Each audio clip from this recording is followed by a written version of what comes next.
Suspense. And the producer of radio's outstanding theater of thrills, the master of mystery and adventure, William N. Robeson.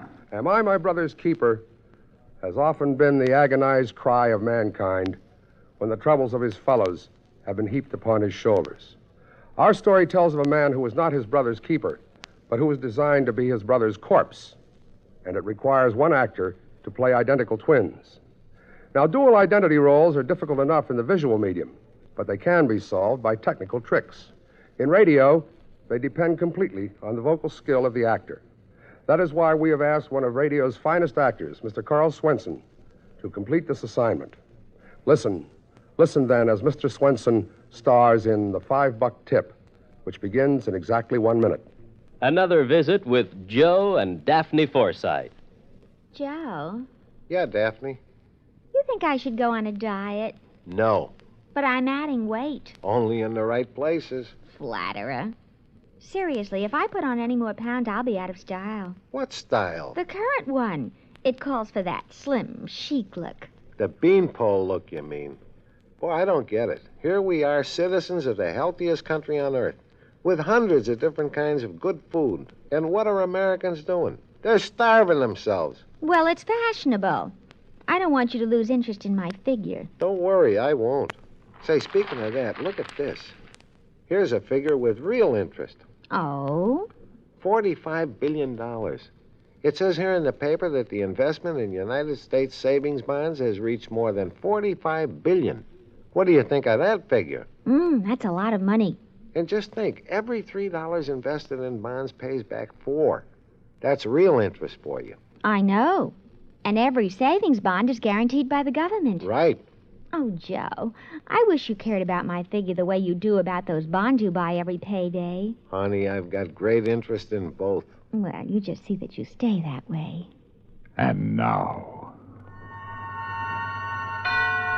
$5 Tip, starring Carl Swenson.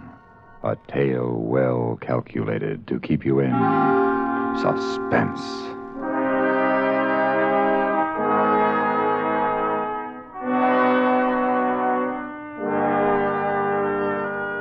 I had flown all the way from Cleveland to be with my brother on his last night, and it was no joyride. His picture was on page 1 of the Tribune under a big black headline. Governor denies appeal. Jardine to die tonight. On the plane, they all looked at me like I'd broken out of death row. I couldn't blame them. Tommy Jardine was not only my brother, he was my identical twin. At midnight, he'd be gone. This black shadow, this evil image of me that had forced me to run away and change my name so I could make an honest living. Jackie Cavanaugh, his girl, had begged me to come on, and after all, I felt I owed him this last night, just for the relief I would know afterward. I found the Blue Hour, a quiet little bistro where she'd asked me to meet her. Stopped at the check stand, leave my hat and suitcase. 1 hat, 1 bag. Yes, sir. Do something for me, will you? Don't let me leave without them. I do that all the time. Yes, sir. I'll remember. Hey, you look like... Yeah, I know who I look like. I'm supposed to meet a Miss Cavanaugh here. Yes, sir. In the corner booth, red coat. Thank you. I fumbled in my pocket for something to help his memory. Found a bill and laid it on the counter, thinking it was a single. I didn't know until later it wasn't. It was a 5. All things considered, it was the best $5 I ever spent. Jackie Cavanaugh was staring into her scotch, looking very lonely. And she had reason to. She'd been in love with Tommy for as long as I could remember. Sit down, Mark. Thanks. What time will we do over there? 8:30. No visitors until 8:30. The warden's a bearcat for rules. You're looking more like Tommy every day, Mark. There's nothing I can do about that. Try to be kind to him on his last night, will you? Yeah. I'll try.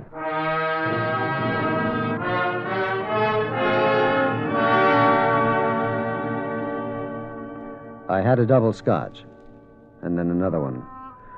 And we sat there for a half hour with Tommy's picture staring at us out of page 1. Then we slipped out a side door and caught a cab for the prison.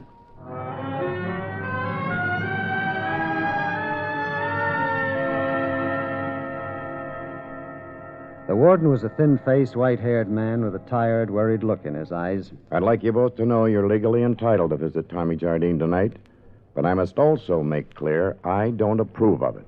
Why not? He's facing the greatest trial a man can be put to. He can do it best alone. He's called for his parish priest. 2 of them are down there now.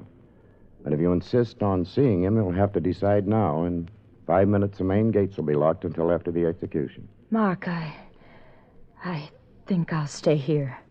Well, I thought... So did I. But I just can't bear to go through with it. I understand. All right, Warden, I'll see him alone.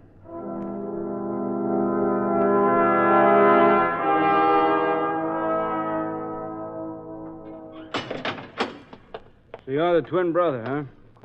How come your name's different? I changed it. I don't blame you. You know, it's funny, up to now, we didn't believe he had a twin brother. Thought it was all part of the act. What act? Well, you know, it's against the law to execute an insane man. You mean Tommy is...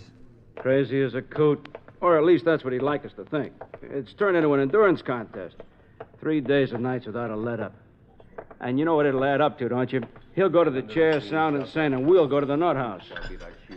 The priest is in there with him. All right, go ahead. Excuse me, Father. Yes? You got company, Jardine. Hello, Tommy. Huh? What do you know? So you had the nerve to come after all. Padre, shake hands with my brother. I'll be back in 15 minutes, Mr. Heston. Hey, listen to me, you idiot. My name is Heston. Mark Heston. Shut up, Jardine. Look, do I have to die to prove it? Padre, how can I convince him? What can I do? Look at him, on. You see what I mean, Mr. Heston? It's been going on like this day and night. He's driving us nuts. He'll be all right. Funny. Seems to come over him every so often. Perfectly rational 1 minute, and then... Yeah. Well, Padre, see you in 15 minutes. Tommy. Huh? What happened? Did I do it again? Yes, son. You said you were Mark, just like before. Oh. Mark? I'm sorry, Mark. I don't know why. We understand, don't we, Mr. Heston? Sure. Is there anything I can do for you, Tommy? Afterwards? Well, he does have some personal affairs to clean up. Yeah, I'll be leaving some cash for one thing. In a safe deposit box in Detroit. And, there's a car and some personal stuff. That'll all go to Jackie.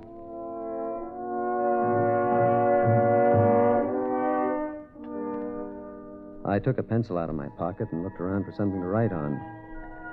Sticking out from under the Bible on the table was a blank card, so I picked it up and turned it over idly as I waited for Tommy to go on. There was printing on the back.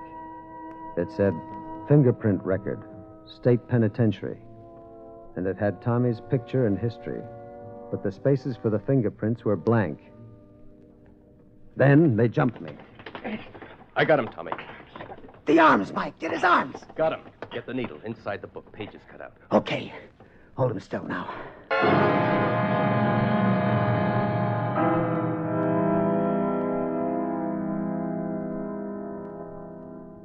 All right, come on, Jardine. Wake up. All right, snap out of it, punk. All right, get the leg out from under you. That's a boy. All right, now... Hey, wait.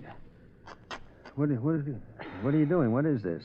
Look, Jardine, will you save the act for the newspaper boys, huh? Look, I'm not Jardine. I'm Heston. I'm Mark Heston. I'm Marilyn Monroe.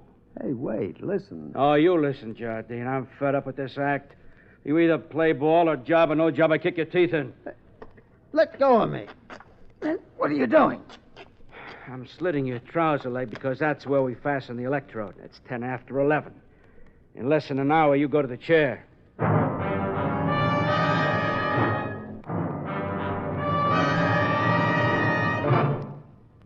In a moment, we continue with the second act of Suspense.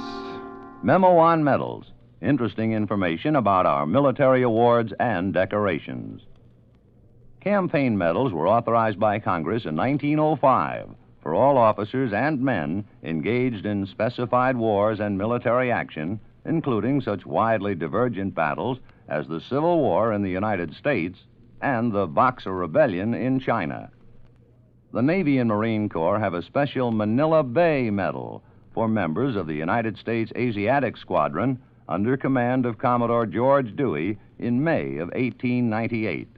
The Haitian Campaign of 1915 is commemorated with a medal, as is the Santo Domingo Expedition, which suppressed a revolt in that country and preserved order during elections in 1916. The Army has its Mexican Service Medal for those involved in any of several expeditions or engagements from April 12, 1911 through June 16, 1919. There is also the Army of Cuban Pacification Medal for United States troops who, from October of 1906 to April of 1909, helped establish a stable government in that island nation. The Victory Medal was initially awarded to all United States service personnel in World War I expeditionary forces, including, for the first time, women serving in the military units. There is a story behind every American medal, a proud story of devotion to country and unselfish service to keep it strong and free. And now, starring Carl Swenson, Act Two of $5 Tip.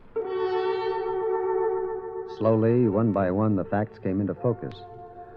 I was in cell 4 of death row, in Tommy's prison uniform. The guard was shaving my leg because in less than an hour, I was going to the chair in my twin brother's place. Hold still now, Jardine. Look, I'm not Jardine, I tell you. I'm Mark Heston. Now get that through your thick skull, and then bring the warden here. You'll see the warden in 45 minutes. The law says he's got to be there when they pull the switch. Look, do you see this on my arm here? What about it? That is a mark from a hypodermic needle. That was why I was asleep just now. Uh-huh. The Padre, do you remember him? Yeah. He's a phony. His name is Mike, and he's a friend of Tommy's. And he had the needle inside the Bible that he was carrying. Is that so? And they hit me right after you left. Now, I know it sounds crazy, but they pulled it off. Oh, they should have known better than to try a wild thing like that now, shouldn't they? You don't believe me. This mark on my arm. Now, look. You gotta believe that. Oh, I believe it. You showed it to me yesterday. I wasn't here yesterday. Listen to me. That was part of the build-up. Can't you see that? Like the Insanity Act and everything else. Listen to me, you stupid jerk. The rule book says we don't rough up the customers, Jardine. However, in your case, I'm going to make an exception. Please believe me. My name is Heston, Mark Heston. I've got an apartment on Riverdale Avenue in Cleveland. I work for the Ohio Indemnity Company. I said I had enough talk. We went through that yesterday, too. Now, wait. One more thing. You picked me up at the warden's office tonight. Do you remember? Tommy wouldn't know what we talked about. About my name first. You asked me why it was Heston, why it was different. Then about Tommy's act. Oh, sure. You pumped your brother about that stuff while he was here. He told me when he left with the Padre. All right, then. Put down that chair. Get the warden. Give me that chair. Get the warden. Okay, Jardine. I'll get the warden.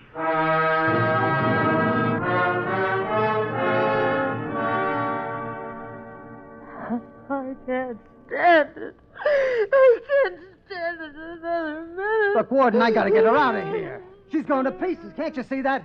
I made that clear to you, Mr. Heston. The main gate's locked until after the execution. Regulations. Can't you forget? Let me go. I can't stay here while they kill him. Let me out of here. Please, warden. All right, I'll call the gate. Come in. Warden, can I talk to you for a minute? What is it, Louis? I can't handle Jardine. All right. Excuse me a minute, please. Tommy. Shut up. I got a feeling we're not going to make it. You're doing great. We'll be out of here in 5 minutes. What are they talking about? What's he telling the warden? Can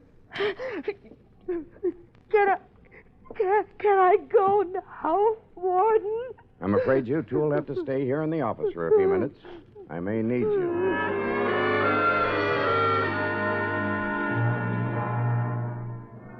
Well, let's see now. I got off the plane at the airport and took a cab to a bar called the Blue Hour.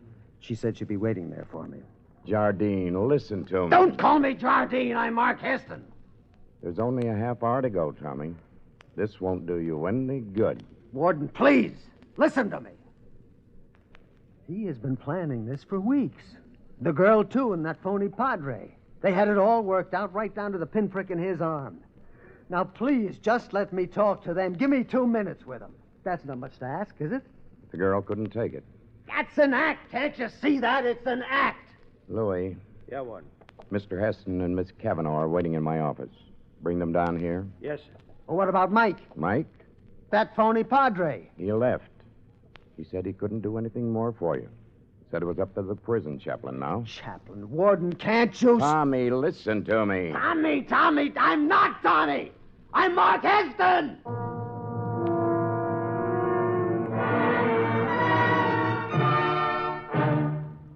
In just a moment, we continue with the third act of Suspense.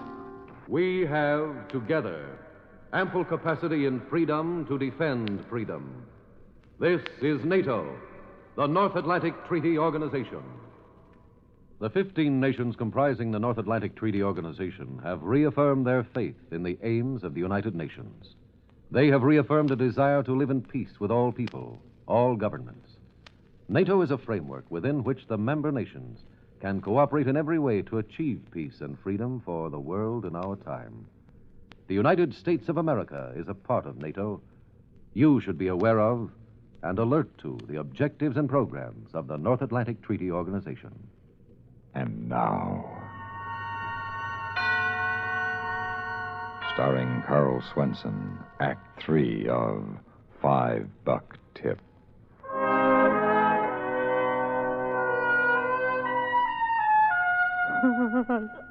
I'm sorry, Tommy. I'm sorry. Jackie, I want you to realize what you'll be doing if you keep on lying. You'll be killing me. You'll be killing an innocent man, just like shooting him with a gun. It's murder. Don't. Please don't. And they're going to find out, sooner or later. Tommy. Listen to me. I just told the warden how we met at the Blue Hour. You were wearing that red coat so I could find you, waiting for me in the corner booth. Blue Hour? Yes, you remember that, don't you, Jackie? The Blue Hour. A bar on North Lake Street. Well... Answer me! I can't. It won't work, Tommy. It just won't work. Warden, call them. Call the Blue Hour. They'll tell you that I was there. It's my job to give you every reasonable consideration, Tommy. But there are limits. Limits? This is the limit. This is ridiculous. What about the fingerprints? You have his fingerprints here on file, right here in the prison. Why don't you... I remembered then. The blank fingerprint card sticking out from under the Bible. There was a faint smudge of ink on my fingertips. They had thought of everything. I thought it might come to this, Tommy. We stopped at the files on the way down and picked up your card. Give me your hand. Warden, I forgot to tell you something. Give me the ink pad, Louis. Hey, yes, sir. No, Warden, I hope this will settle it once and It for won't all. settle anything. I looked at Tommy while they took my prints. The corner of his mouth was twitching again. But he didn't dare look me in the eye. Well, there you are, Jardine.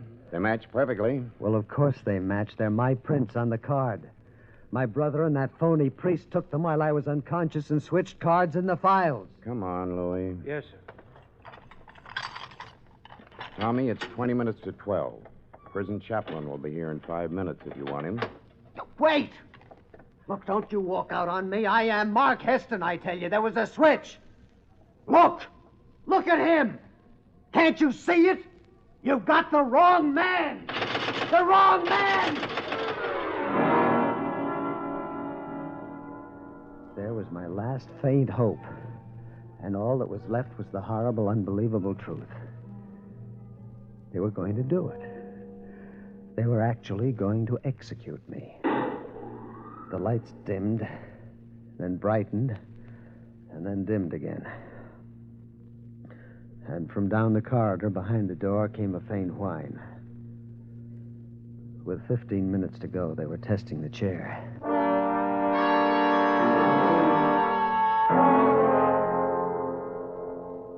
15 minutes. The prison chaplain came in.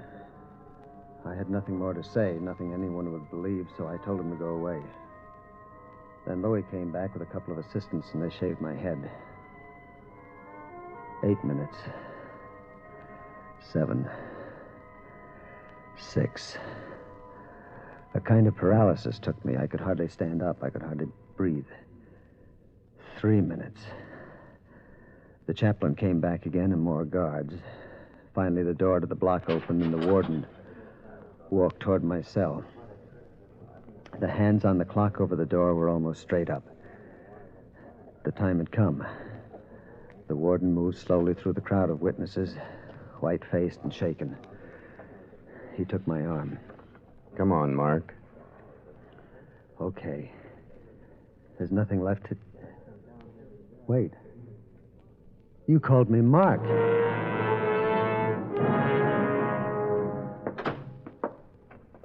Sit down, Mark. Where are my brother and the girl? They're holding them downstairs. There he is, Warden. Name is Willie. Thank you, sir. Oh, Mr. Heston, I know it sounds kind of stupid to say I'm sorry, but... No, forget it, Louis. Thanks. You probably don't remember me, mister, but... Sure, you're the hat check kid at the Blue Hour. I was reaching for the phone to call the gate so your brother and the girl could leave when it rang. They were calling about Willie here. He was at the gate trying to get in. Well, Willie, how did you... I waited till the taxi you took came back, and I asked the driver where you went. Yeah, but why? Well, you left your hat and bag. Well, why did you bring him here? Well, I didn't know what was in the bag, but I knew it must be awful important. You told me not to let you leave without them. Well, I might have let it go, but after all, mister, you left me a $5 tip. Suspense, in which Carl Swenson starred in William N. Robeson's production of $5 Tip by Harold Swanton. Supporting Mr. Swenson in $5 Tip were Kathy Lewis, Henry Blair, Jack Crucian, Jerome Thor, and Ken Christie. Listen again next week when we return with another tale well calculated to keep you in suspense.